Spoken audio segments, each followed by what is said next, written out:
second night at work when the security guard who worked there introduced himself. His name was Vincent. He was a large man, slightly overweight, in his late 30s. He was friendly at first when we started talking. Mostly small talk and interests we both have. He asked if I wanted to go get a beer and maybe see a movie the following Friday, as we both had that day off. I agreed as I didn't have any plans and I don't go out too often. That Friday in the evening, me and Vincent met up at a bar near where we work. Everything went okay. We had some drinks, talked about sports and previous jobs we worked. Then we headed out to the movie theater. That's when Vincent started acting weird. We bought our tickets and headed to the theater. I needed to use the bathroom, so I went. I was standing at the urinal doing my thing when I heard a bathroom door open. I couldn't hear any footsteps, but I didn't think twice about it. Then I turned around. I saw Vincent standing there watching me. His head was down, but his eyes were up, and he was just smiling at me. I jumped and I laughed, saying he startled me, but Vincent just stood there looking at me. It was like he was angry almost, with a weird smile. It's weird, you would have to be there to understand. I just walked past him and said I would wait for him outside. That was the first red flag. Then as we were in the movie theater watching the movie, I swear he was staring at me. I wasn't certain, but I could see in the corner of my eye that he was turned staring directly at me. I was too freaked out to check, so I did my best to focus on the movie. The next thing that happened was Vincent started rubbing his hand on my thigh. Hey, yo! That was it for me. Okay, I got up and I walked out. No, I think that's how The next week at work, Vincent came up to me and asked if I wanted to go hang out. I looked at him confused and annoyed at the same time. I thought me up and leaving was obvious. I wasn't interested and don't want anything to do with him. I told him no, I'm busy, and carried on working. Fast forward a few weeks later of him asking me and hanging out and texting me, calling me. I really had enough. So the next time I saw him in work, I told him I don't want anything to do with him and to leave me alone. I turned away and carried on sorting boxes. Vincent walked away and I thought that was the end of it. Boy, was I wrong. Later that night, I decided to take a break and go to the bathroom. I sat inside one of the stalls to answer a few texts. I then heard some heavy boots stomping down the corridor, then into the bathroom. I opened the stall door to see what was going on. Before I could open the door, it was kicked into me, causing me to fall backwards, and then Vincent was on top of me, putting his hands all over my face, trying to cover my mouth, and then he started strangling me. I was losing consciousness, but I still remember the look of Vincent's face as he was choking me. His face was red and his eyes were wide as they could be. I thought I was going to die, but for some reason Vincent let me go and left the bathroom. I sat up trying to catch my breath. I was still in defense mode because I thought for some reason Vincent was going to come back and kill me, but he never did, thankfully. I reported what happened to the manager.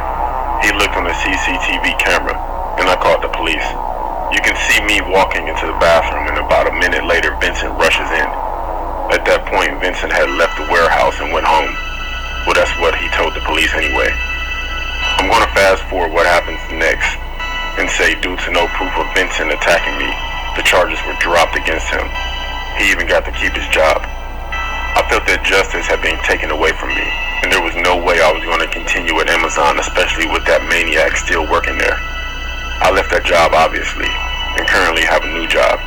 I hope and pray for whoever comes into Vincent's path, stay away from him.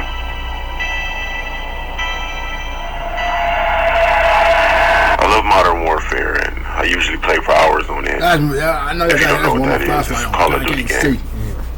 My name is Michaela, and a few months ago, I had a really bad experience due to playing Call of Duty. I usually play with my friends, me, Yaya, and Maya, hardcore team deathmatch on Warzone. I'm not really that good and possibly the worst of my friends. There was one Saturday where it was raining and storming all day, so we literally played for about 15 hours straight. Late that night, everyone was getting tired but me. Then this guy joined one of our games. His name was Probe Master. This man kept whispering in the mic like some weirdo or something. Then all of us received requests through PSN. I'm the only one that actually accepted it. I stayed on the game while everyone went to sleep. Every match I'd hear this guy whispering, but he kept camping in the game, so his KD was very low.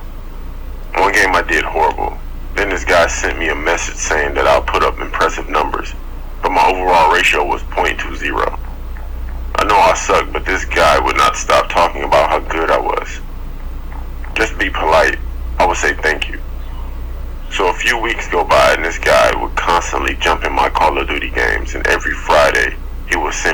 just saying, I hope you have a good weekend, like some creeper, because I would never respond. Well, until one day. He jumped in the game as my friends and I were in a free-for-all game. After the first game he played with us and some randoms, he said, "Good game, guys. Especially you, Michaela." All of my friends stopped talking. Then Maya asked me how this guy knows my name. And I said I don't know because my username isn't even close to my real name. Then she attempted to ask him, but he wasn't on anymore. 3 days later, and this guy still hasn't logged back on. I even sent him a message asking him how he knew my name. No response. I was a little worried. Not for him, but just wondering how he knew my real name. Maybe he guessed it. So again, one day I get home, open up my blinds, relax a little, and I started playing Modern Warfare in my living room. I threw on my hoodie to get more comfortable. Everyone was playing except for Malia. We didn't know where she was. So I'm sitting there waiting for the next game to load, and I receive a text that says, "Michaela?" with a question mark from a number I didn't know. I can tell it was an iPhone because I replied with, "Yeah, who is this?" And it turned blue and the person immediately read it with no response. I looked up at my TV because I heard a camera sound and I noticed a flash. I need to mention that the window was about 6 or 7 feet behind me to the right, and that's where it came from. Then I received a text message from the same number.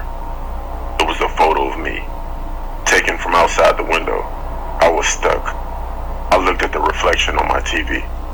I could see a man standing on the outside of my window. I turned around and the man started clawing at the screen, trying to get in the living room. I yelled for my dad and he started running downstairs. Before my father got to the room, the man ran away. My father ran outside, but the guy was gone. One of my neighbors got a good look at him and helped with the sketch. I also showed the text messages to the cops.